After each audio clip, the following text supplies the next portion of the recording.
Bonjour à tous, bienvenue dans ce nouvel épisode.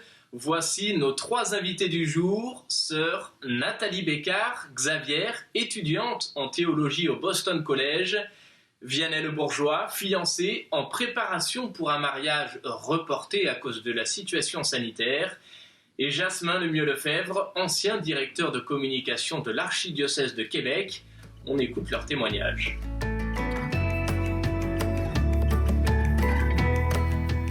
Aujourd'hui, nous avons le plaisir d'avoir avec nous sœur Nathalie Bécard, Xavier, qui pendant longtemps s'occupait des jeunes de toute la France et maintenant elle est étudiante à Boston College en théologie. Sœur, merci beaucoup d'avoir pris le temps avec nous aujourd'hui. Comment est-ce que vous vivez ce temps de crise, ce temps d'isolation, de confinement? Alors, je dirais, il y a eu différentes phases. J'ai quand même la chance d'être dans des bonnes conditions de confinement. Ici, à Boston, je vis dans une communauté avec 12 autres sœurs de 5 continents, de tous les continents, dans un lieu où il y a de l'espace, de la verdure. Donc, ça me porte beaucoup. Je suis entrée dans la crise, en fait, depuis un certain temps. Parce que parmi les sœurs ici, il y a une sœur chinoise, il y a des sœurs vietnamiennes. Donc, c'est depuis le mois de janvier qu'on parle de la pandémie. Début mars, je devais retourner à Paris et à Rome pour des rencontres. Et puis, la situation s'est aggravée. J'ai dû annuler mon voyage. J'avais les nouvelles d'Italie. Donc, j'ai senti les choses venir ici aux États-Unis. Et puis, mi-mars, l'université a décidé de fermer. À ce moment-là, la situation était aussi de plus en plus mauvaise en France, où la plupart de mes sœurs Xavier sont, et ma famille, beaucoup d'amis.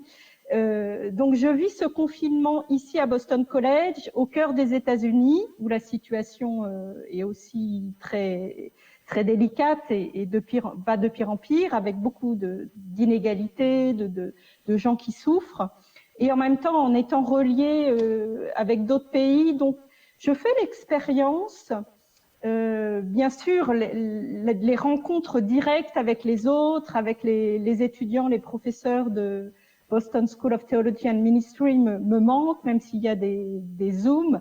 On fait vraiment l'expérience qu'on est une religion de l'incarnation, et c'est pas la même chose de se rencontrer par Zoom, même si c'est très aidant. Mais au cœur de tout ça, je sens que j'ai à vivre un enracinement spirituel très profond dans le Christ. Et donc, petit à petit, je reçois cette paix. Et ce qui m'aide beaucoup, c'est d'avoir appris finalement à habiter l'incertitude. Voilà, trouver son rythme et en étant ancré dans le Christ, habiter le présent et l'incertitude. Je devais rentrer à Paris d'ici 2 semaines, ça sera probablement pas possible. Je ne sais pas combien de temps je vais rester ici. Voilà, je vis comme beaucoup de gens ce temps d'incertitude qui demande aussi d'entrer dans un temps long, un autre rapport au temps, un autre rapport à l'espace.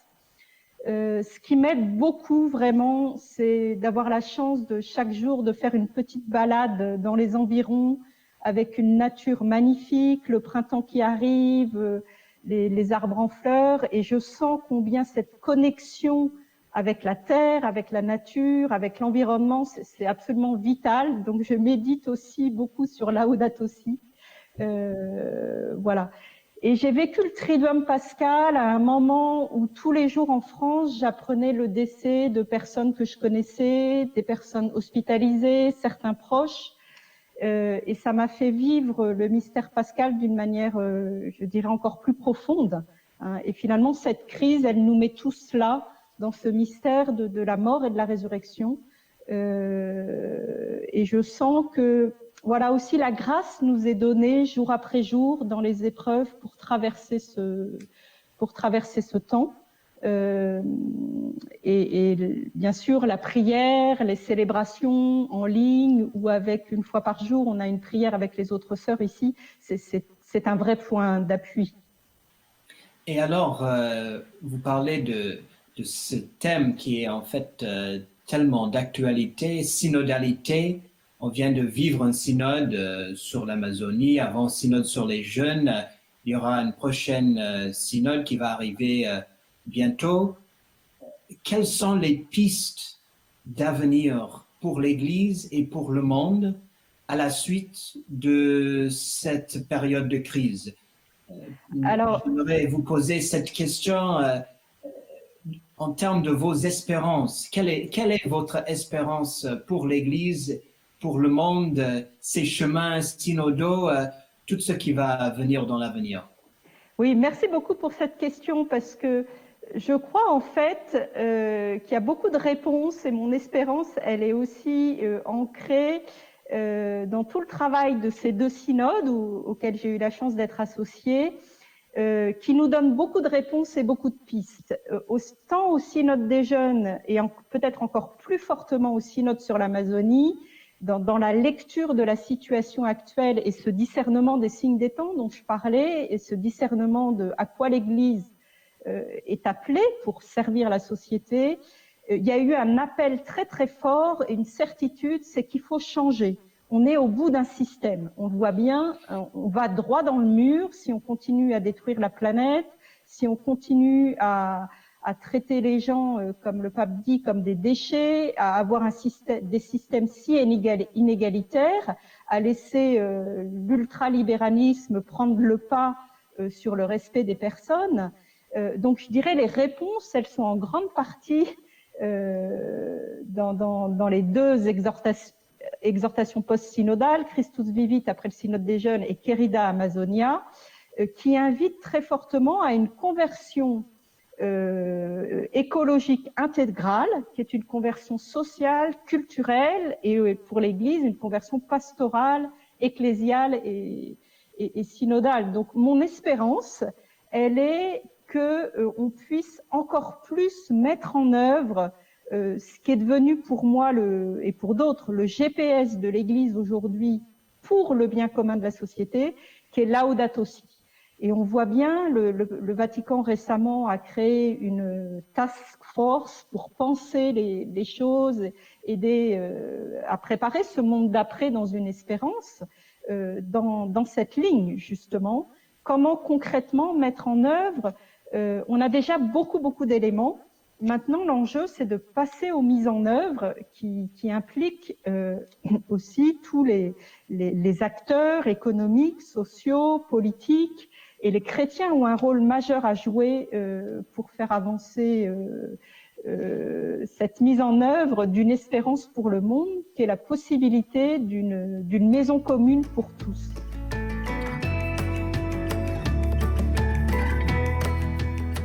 Bonjour Vianney Le Bourgeois, merci beaucoup d'être avec nous aujourd'hui. Tu as 24 ans, tu habites à Paris et tu es fiancé et tu t'apprêtais à te marier le 16 mai prochain. Malheureusement, compte tenu des circonstances, le mariage n'aura pas lieu ce jour-là. Comment est-ce que tu as réagi quand tu as appris cette nouvelle ? Bonjour Charles. Alors en effet, prévu le 16 mai, notre mariage. On l'a appris avec beaucoup de douleur. On savait pas trop comment se positionner, comment on allait faire. Donc on n'a pas fait quelque chose tout de suite parce qu'on ne savait pas jusqu'à quand durerait le confinement. On ne sait même pas comment va se passer le déconfinement en réalité. Donc on était surtout dans l'attente, avec beaucoup de prières. On a eu d'ailleurs une neuvaine sur Facebook, un groupe qui s'appelle Little Mariage, qui a organisé justement une neuvaine à cet effet pour tous les fiancés qui se préparent en ce moment et qui doivent se marier justement dans cette période. Alors, qu'en est-il du mariage finalement? Il n'aura pas lieu le 16 mai, on l'a compris, l'organisation a été chamboulée. Comment est-ce que vous vous organisez de manière très concrète? Quel est le plan B, s'il y a un plan B? Alors, c'est un peu au jour le jour, on fait aussi en fonction de ce que l'État nous dit. Hier, on a Emmanuel Macron qui a parlé. On sait qu'il y a probablement peut-être, l'objectif en tout cas, ce serait un déconfinement à partir du 11 mai si tout va bien. C'est un objectif, donc on n'en sait rien encore aujourd'hui, on espère. Ce qui nous permet déjà d'avoir plus de visibilité si jamais c'est le cas. On a prévu une date bis, même 2 dates bis. On a une date en juin et une date en août de repli. Et puis en espérant que ça puisse se faire, parce qu'on parle aussi de déconfinement régional. Moi, je suis à Paris. Astrid, elle est à Strasbourg. Donc, c'est un petit peu compliqué. Est-ce qu'on pourra se rejoindre tout de même pour se marier? S'il y a un déconfinement, par exemple, jusqu'à la fin de l'été, on ne sait pas trop comment ça va se passer. Donc, c'est un peu au jour le jour. On a pris ces dates de repli sans vraiment savoir ce qu'il en serait, mais au moins, ça nous permet d'appuyer sur un bouton si jamais ça peut se faire. Et si jamais ça ne pourra pas se faire, dans ce cas, on reprendra encore une autre date. Donc, c'est vraiment en fonction de l'évolution, un peu au jour le jour. Mais en tout cas, on fait tout pour qu'on puisse juste appuyer sur un bouton quand ce sera bon et que tout soit un minimum prêt. Alors, tu viens de nous expliquer que justement, tu étais à Paris, ta fiancée, elle, est à quelques centaines de kilomètres de là. Comment est-ce que vous vivez tous les deux cette séparation, cette distance? C'est très dur de savoir qu'en fait, on ne sait même pas quand est-ce qu'on va se revoir. Le plus dur, c'est pas de se voir, c'est de ne pas savoir, de pas avoir de visibilité, de se dire, on ne sait pas quand est-ce qu'on va se revoir. Donc, on prend des nouvelles un peu tous les jours. On s'appelle en visio ou directement au téléphone. Comment on le vit? On le vit dans la prière. On le prend aussi un peu comme une bonne épreuve à prendre. On avait une retraite normalement à faire pour notre mariage qui était inclus dans notre préparation. C'est une retraite qu'on pourra pas faire. Mais du coup, on prend un peu ce confinement comme une retraite. Donc dans la prière, ce confinement nous apprend aussi à prier un peu plus, à lire les lectures tous les jours. Parce que moi personnellement, je ne le faisais pas avant. Et tous les jours, j'essaye de lire l'évangile, la lecture du jour, la liturgie du jour, qui permet aussi de nous aider, de s'appuyer un petit peu dessus. Donc réellement, c'est vraiment la prière qui fait beaucoup de choses, et le fait de s'appeler, de se réconforter l'un et l'autre. Donc, est-ce que tu dirais que finalement, paradoxalement, il peut y avoir des effets positifs, des effets positifs, ouais, c'est ça, dans le cadre de ce confinement, à l'approche d'un mariage qui ne se fera pas à la date qui était prévue. Il y a des bonnes choses qui sortent de ça? Alors oui, paradoxalement, il y a du bon dans ce confinement, ce qui nous permet de prier plus. Moi, je le vois, je prie plus. Ça nous demande aussi de faire confiance complètement en Dieu, en la providence. Donc c'est un effort qui nous est demandé, donc on est mis à rude épreuve. Et donc oui, il y a du bon qui ressort parce que ça nous permet de dire, en fait, Dieu a un plan pour chacun de nous et voilà, aujourd'hui il se passe ça, il nous demande juste d'être patient. Ça nous apprend la patience notamment et à faire avec les choses un peu de la vie quotidienne. Et encore une fois, la prière revient toujours. Et c'est ça qui nous aide. Et de préparer aussi en conséquence. Encore une fois, toujours avoir un plan de secours. De dire, si c'est pas possible là, ce sera possible là. Et à chaque fois, appuyer sur un bouton pour dire, ça c'est bon pour nous, ce sera possible parce qu'on l'a préparé avant. Selon toi, quel est le plus important à l'approche de ce mariage? Quel est l'essentiel? Nous, ce qu'on veut vraiment le plus important pour nous, c'est de pouvoir se marier le plus tôt possible après ce confinement. Nous, ça fait 4 ans qu'on est ensemble avec Astrid, ça fait 2 ans qu'on est fiancés. Ça commence à faire un peu long, donc vraiment le plus important pour nous, c'est vraiment de pouvoir se marier au plus vite. Et en dehors de ça, le plus important, ça va être vraiment la patience et la prière. Est-ce qu'il y a une leçon personnelle, peut-être en tant que fiancé, que vous pouvez tirer de cette expérience malheureuse? Oui, on tire une leçon parce qu'on se dit que finalement rien n'est acquis tout de suite. Nous, ce confinement, il nous permet aussi de continuer un peu cette préparation, de continuer à se poser des questions, à se poser les bonnes questions et aller dans un bon sens. Donc oui, ça a du bon. Comment dire, ça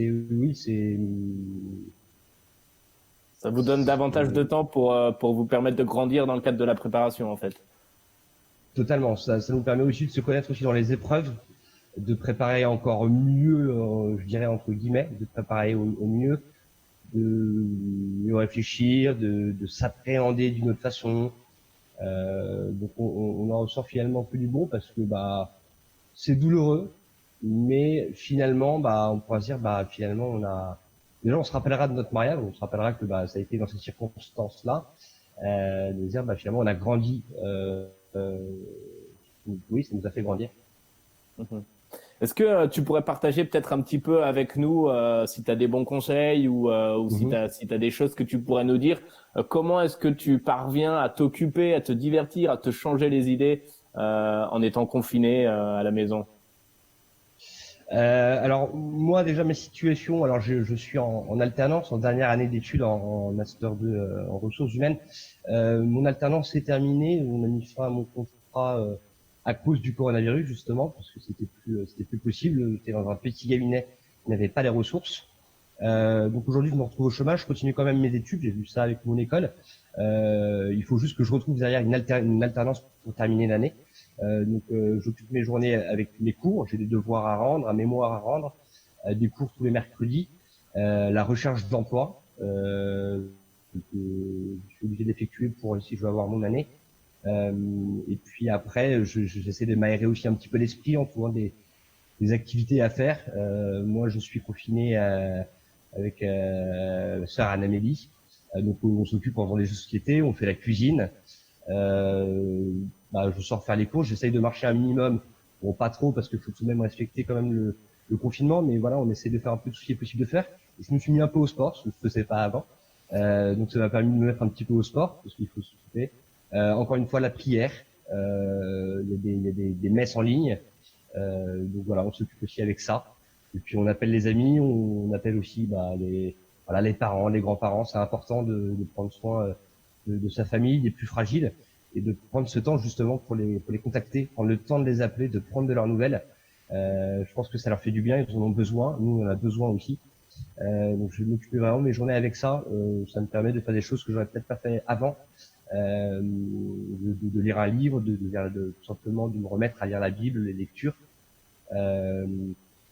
Faut vraiment faire en fait ce qu'on n'a pas, là où on ne trouvait pas le temps de faire avant les choses. Là on a le temps, on n'a plus d'excuses. Donc il faut faire ces choses-là. Pour tous les fiancés, tous les gens qui devaient se marier, il faut qu'ils prennent ce temps-là comme quelque chose de bon, comme une retraite spirituelle finalement. Parce que nous, c'est la retraite qu'on devait avoir, là, on ne l'aura pas. Et ce confinement, je le vois un peu comme une retraite.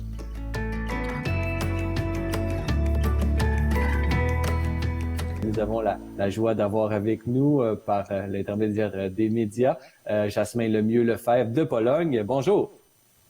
Bonjour, c'est toujours un plaisir de me retrouver avec ma grande famille de Ciel et Lumière, avec laquelle j'ai œuvré pendant quelques années. C'est un plaisir de te retrouver. Que je viens de le dire, tu es en Pologne. Alors, peux-tu simplement d'abord, là, en premier lieu, nous parler de ton arrivée là-bas et peut-être comment est-ce que cette crise s'est manifestée à toi, qui est un nouveau Polonais d'une certaine façon. Tu es là depuis quelques mois tout juste, là. Alors, ça doit être une grande, vraiment une adaptation pour toi. Parle-nous un peu de cette arrivée en Pologne et du commencement du confinement dans ce pays. Oui, je rappelle à vos téléspectateurs que je suis polonais par alliance depuis 2004. J'ai marié une fille de Varsovie. Et puis, c'était toujours notre rêve de pouvoir un jour déménager avec notre famille. Mais on ne s'attendait pas qu'à notre première année, on puisse vivre comme ça une expérience de confinement. Quand on a choisi notre appartement pour notre première année, on est tombé sur un appartement à 2 balcons. Puis on dit, c'est un luxe de 2 balcons. Mais finalement, à période de confinement, je peux vous dire que c'est pas un luxe. On apprécie les périodes de soleil de chaque côté. Des fois, les enfants, on a un petit garçon et une petite fille, les 2 balcons, parce que le confinement, les enfants de moins de 18 ans ne peuvent pas sortir dehors seuls. Et puis, toutes les activités physiques, le sport est interdit. Donc, il faut s'ajuster, il faut être créatif, comme des parents de par le monde. Mais on essaie de faire notre petit bout de chemin ici en Pologne. Ils peuvent jouer peut-être au frisbee entre les deux balcons. Est-ce que tu peux nous projeter un peu là, combien de temps ça fait que vous êtes en confinement, vous, en Pologne, et quelles sont les projections là, pour les prochaines semaines? Donc, environ 48 heures avant le Québec, a commencé la fermeture des frontières, les écoles fermées. Évidemment, on doit vivre avec les masques depuis quelques jours. C'est la nouvelle réalité. Il y a toutes sortes de projections qui nous amènent en mai à un déconfinement, un retour dans les classes. Et le 10 mai, il y a des élections présidentielles en Pologne. Alors, est-ce qu'elles vont se dérouler? Et là, il y a tout un plan de faire ça par la poste imaginée, avec l'armée qui pourrait y collaborer. Plusieurs en doutent, moi le premier. mais ça va marquer là, nos prochaines journées ici. Oui, on a à l'esprit un peu le fiasco qui a eu lieu pour les municipales en France, là, qui peut-être qui va servir d'expérience pour la Pologne ou pour les présidentielles. Au niveau de l'Église, est-ce que les églises ont été fermées tout de suite avec les nouvelles directives du gouvernement et la projection pour la réouverture des églises en Pologne? De quoi ça peux-tu nous dresser un portrait de la situation? Oui, la Pologne est l'un des seuls pays en Europe qui a gardé ses églises ouvertes pendant toute la pandémie. Au début, c'était 50 personnes maximum dans tous les lieux de culte, donc synagogue, mosquée aussi. Par la suite, 5 personnes maximum. Donc, tout un défi. Il y a une église dans la ville de Szczecin qui, imaginez, a organisé une journée 46 messes à 5 personnes pour essayer de permettre plus de fidèles possible de pouvoir vivre un dimanche. Mais je vous avoue, pour moi, les 2 premières semaines, j'ai communié. Mais par la suite, même si je pouvais encore le faire, je me suis abstenu. Parce que c'est ça, c'est passé à l'intérieur de moi. Au début, c'était la chance, je communiais en portant tout plein de personnes au Québec et ailleurs avec moi. Puis là, je me suis dit par la suite, avec la très belle prière de communion spirituelle que le pape François nous propose, que je voulais vivre ça en solidarité avec tous ceux et celles qui ne peuvent pas communier du pain eucharistique. Alors, je suis comme vous présentement. Peux-tu nous parler, on vient de terminer la Semaine Sainte, là. Comment s'est vécu la Semaine Sainte en famille? Est-ce que vous êtes branchés, comme un peu tout le monde, sur les différentes messes qui se déroulaient un peu partout, là? Comment ça s'est passé, la Semaine Sainte, chez Lemieux Lefebvre? Alors, on a essayé de vivre ça en lien avec le Québec, la Pologne, un peu de France aussi, puis les États-Unis. Le moment où on est sorti, c'était à la montée pascale. La vigile, donc les portes de l'église étaient ouvertes.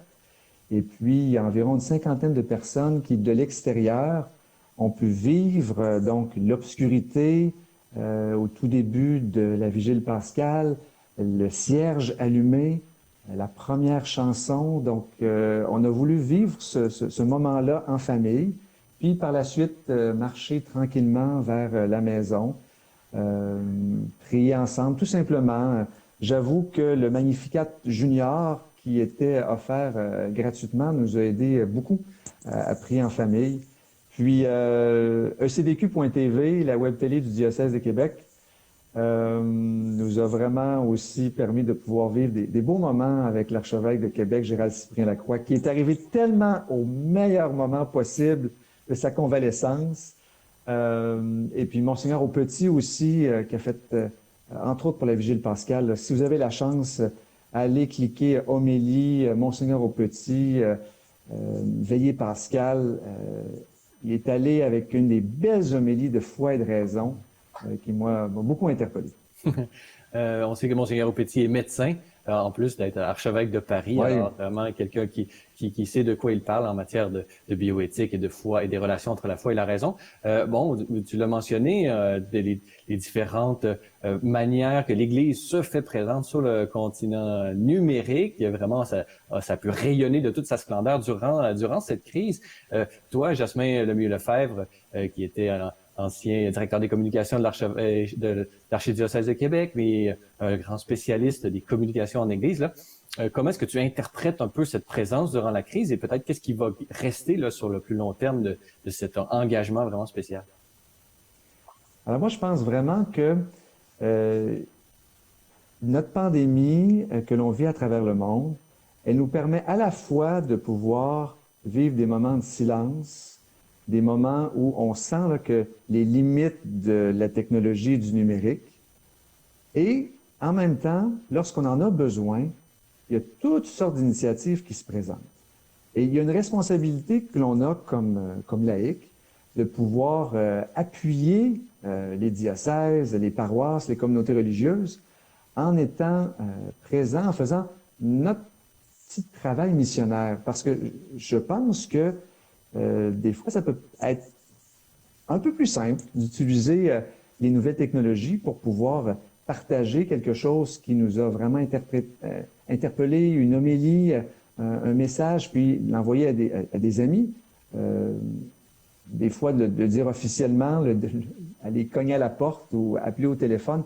Alors, ça peut être un bon prétexte pour pouvoir, puis il se fait tellement de belles choses. Si on observe un peu, puis donc il y a KTO, CDQ.tv, il y a Ciel et Lumière. Bravo aussi pour tout ce que vous faites. Je pense que l'initiative présentement de votre nouvelle émission, ça sera aussi un bel outil à partager lorsqu'il y a des témoignages qui nous touchent. Donc, c'est ça, saisir quand on sent dans notre cœur qu'on veut prendre un moment de recul, allons-y. Puis si on veut utiliser le numérique pour être missionnaire, porte est grande ouverte également. Oui. Puis on voit aussi peut-être qu'il y avait de la préparation, puisque c'est pas toutes ces initiatives, cette présence de l'Église sur les réseaux sociaux et sur Internet en général, c'était quelque chose qui était là depuis longtemps et d'une certaine façon, on était prêt pour surmonter ce défi. Qui aurait dit, puis là je reviens à l'exemple de Ciel et Lumière et de CDQ.tv, lorsque respectivement ils ont été fondés avec la JMJ de 2002, le Congrès eucharistique de 2008. Jamais on n'aurait pu imaginer que le moment où vraiment là, il y a toujours été un service d'importance, et là, on peut vraiment les qualifier de service essentiel. Et puis, par la suite, moi, si ça peut permettre à plusieurs personnes, et loin de moi l'idée de dire que la pandémie peut servir de façon différente, je suis en communion avec tous ceux qui souffrent, avec leurs proches qui sont dans l'épreuve, mais la Providence agit, Saint-Esprit agit. Et puis, s'il y a des gens qui peuvent découvrir ce que l'Église fait de beau, pour pouvoir librement, bien sûr, reprendre contact avec l'Église et le message de Jésus-Christ, ça sera heureux. Une belle conséquence qui pourrait émerger de cette période de souffrance quand même. En terminant, là, vous, la famille de Lemieux-Lefebvre, comme en Pologne, qu'est-ce qu'on peut vous souhaiter là, pour les prochaines semaines et pour cette fin de confinement là, qui, espérons, va venir dans la sécurité, mais qui va venir le plus rapidement possible? Qu'est-ce qu'on peut vous souhaiter? La même chose que toutes les familles, c'est-à-dire qu'on puisse trouver les bons moments pour pouvoir se dire pardon, parce que la proximité fait que même avec les meilleures intentions du monde, il y a des frictions, il y a des chicanes entre les enfants, les parents, les enfants entre eux-mêmes, les parents, et puis l'importance des fins de journée. Nous, la prière familiale, c'est toujours un moment pour pouvoir vraiment s'endormir en paix profonde. Alors, c'est ça va nous... il y a un vaccin qui va être donné. Évidemment, on cherche le vaccin pour la COVID, mais il y a des vaccins qui vont être donnés parce que cette expérience-là, elle est difficile pour beaucoup de familles, dont la nôtre, mais en même temps, on va en sortir grandi. Et puis, c'est ça, il y aura pas grand-chose qui va nous faire peur par la suite pour les expériences de famille confinée avec un jeune adolescent puis une jeune fille qui ont besoin de respirer un peu des fois. Le vaccin de la miséricorde. Et vous, oui. En Pologne, vous êtes bien placé puisque vous avez le sanctuaire avec Sœur Faustine qui est très près de vous. Alors, vous allez pouvoir bénéficier. Et le 18 mai, rappelons-nous, c'est le 100e anniversaire de la naissance de Saint Jean-Paul II. Alors, est-ce qu'on pourra vivre le tout déconfiné? Je l'espère bien.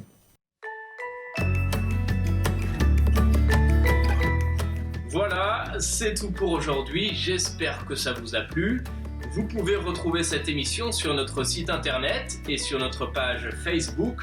Vous pouvez la partager et nous envoyer des commentaires si vous le souhaitez. À très bientôt pour un prochain épisode.